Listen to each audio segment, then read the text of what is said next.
नमस्कार दोस्तों, स्वागत है आपका आर्ट ऑफ कैंडलस्टिक में। तो दोस्तों, कल के दिन ही हम सभी लोगों ने देख लिया, एक बहुत बड़ी ब्रेकिंग न्यूज़ हमारे सामने आ गई। जीडीपी का डेटा, ठीक है, अमेरिका और हमारा दोनों का डेटा सामने आने वाला था। अमेरिका का तो पोस्टपोन यहां पर हो गया, दिसंबर के पहले हफ्ते में देखने को मिल जाएगा। आई गेस 3 दिसंबर को। एसबीआई सबसे ज्यादा अनुमान लेकर चल रहा था, पर वो भी 7.75% का ही रेंज था। पर एक्चुअल में जो डेटा आया वो 8.2% तक देखने को मिल गया है। मतलब पिछले लिटरली 6 क्वार्टर्स तक इस प्रकार का परफॉर्मेंस देखने को नहीं मिला, जिस प्रकार का परफॉर्मेंस इस वक्त के जीडीपी के डेटा ने हमें देखने को मिला है। नो डाउट, जब भी इस प्रकार की चीजें सामने आती हैं, पॉलिटिक्स स्टार्ट हो जाती है।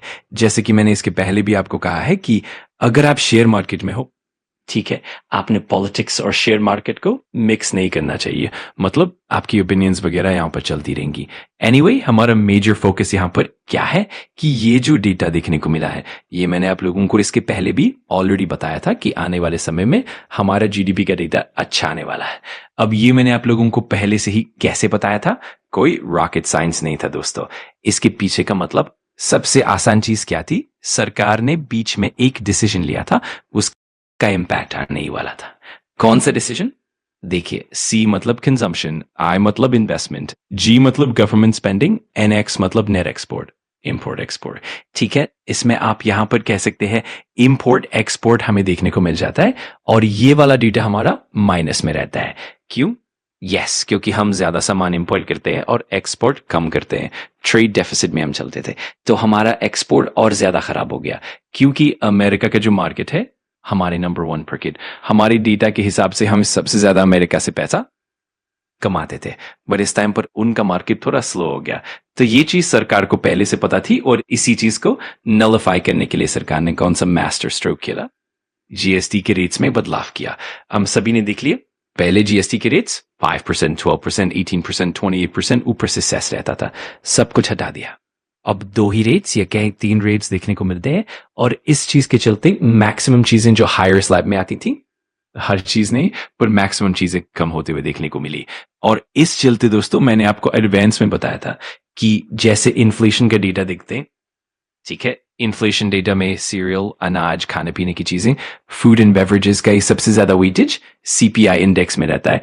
वहां पर अगर चीजें ठंडी रहती है तो इन्फ्लेशन भी कम आता है। तो ये पूरा फॉर्मूला बिगड़ डालता है, और आपको क्या, तो बाकी चीजें कम भी रहे तो भी आपका डेटा अच्छा निकल कर आता है। ठीक है, ये चीज हमें देखने को मिल जाती है, और सरकार ने वही किया, जीएसटी कट किया जहां पर नीडेड था। जीडीपी का जो डेटा आया है, इस चीज के चलते कौन से स्टॉक्स को फायदा होगा, जो कंजम्पशन रिलेटेड स्टॉक्स है उनको फायदा होगा। ये मैंने आपको पहले भी सिखाया था। काफी कमेंट्स भी आते हैं, सर ये कंजम्पशन मतलब क्या, समझ में नहीं आता। भाई सिंपल है, सुबह उठकर ब्रश करते हो, टूथपेस्ट, कंजम्पशन, चाय पीते हो, कंजम्पशन, बिस्किट खाते हो, कंजम्पशन, गाड़ी खरीदते हो, कंजम्पशन, सब कंजम्पशन है। तो सबसे ज्यादा बेनिफिट किसको मिलेगा? कंजम्पशन सेक्टर को ही मिलेगा। तो रिलेटेड कंपनियों को आप स्टडी कर सकते हो। लिस्ट लंबी है, लोग मिस्टेक क्या करते हैं, बस कहीं भी नाम सुनकर खरीद लेते और बाद में सेक्टर आपको परेशान करता है। हमें ये देखना है कि कंपनी ग्रोथ दिखा रही है या नहीं, कंपनी कितना कमा रही है। एग्जाम्पल, अगर कोई कंपनी 1,000 करोड़ कमा रही है, लास्ट टाइम भी 1,000 करोड़ कमा रही थी, आज भी 1,000 करोड़, तो ग्रोथ 0 है, तो स्टॉक नहीं भागेगा। ग्रोथ तभी है जब लास्ट टाइम से ज्यादा कमाए, और वो तभी होगा जब प्रोडक्ट अच्छा हो कि लो आगे लो जाए। भाई क्या प्रोडक्ट है, ये चीज जिस दिन समझ गई, मार्केट का 90% खेल समझ आ गया।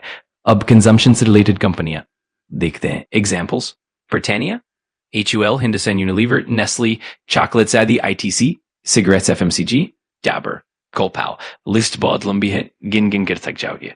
अब चुनौतियां क्या है, इनमें ग्रोथ कौन दिखा रहा है ये पहचाना।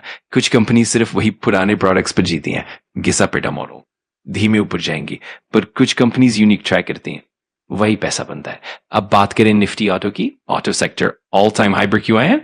क्योंकि गाड़ियां बिक रही हैं, festive sales, rural sales etcetera. अगर मार्केट का बेसिक नॉलेज है तो आप इंडेक्स ETFs में इन्वेस्ट करके भी पैसा कमा सकते हो। Consumer durables, AC, TV, fridge इंसान खरीदता है, ये भी कंजम्पशन में आते हैं। इनमें भी कंपनियां बहुत सारी हैं, शूज, चैपल, वॉचेस, एक्सेसरीज, ये भी इसी कैटेगरी में। Home renovation, paint, cement, tiles, indirect consumption, flights, travel consumption, ये जितने भी बिजनेसेस हैं जीएसटी कट के चलते इनको फायदा मिला, कुछ को ज्यादा कुछ को कम, किसको कितना मिला वो नंबर से पता चलेगा। सो ये सारी चीजें आपको अच्छे से पता होनी चाहिए। तो इस तरह से आपने देखा कि सरकार के निर्णयों का प्रभाव कैसे जीडीपी पर पड़ता है और किस तरह कंजम्पशन ड्रिवन कंपनियों को इससे फायदा मिलता है। इस पूरी रणनीति को समझकर आप अपने निवेश को बेहतर दिशा दे सकते हैं।